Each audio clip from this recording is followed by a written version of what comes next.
কারণ আবিরের সাথে তোর বিয়ে ঠিক করছে তোর বাবা। কি কি বলতেছো তুমি এসব? যেটা বলছি সেটাই ঠিক, আবিরের সাথে তোর বাবা তোর বিয়ে ঠিক করছে।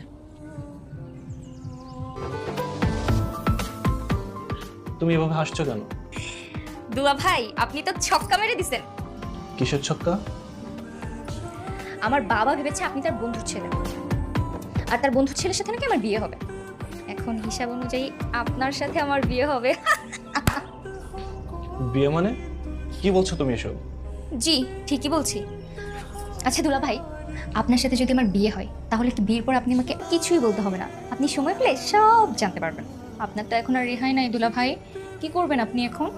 দুই বোন, এক স্বামী। আমি সবাইকে বলে দিব যে ওনারা যে আবির ভেবেছে আমি সে আবির না। ভুলেও এটা করতে যাবেন না, তাহলে আপনি আর এক মুহূর্ত এখানে থাকতে পারবেন না। আর যদি বাবার বন্ধুর ছেলের পরিচয় থাকেন তবে কিছুদিন থাকতে পারবেন। কিন্তু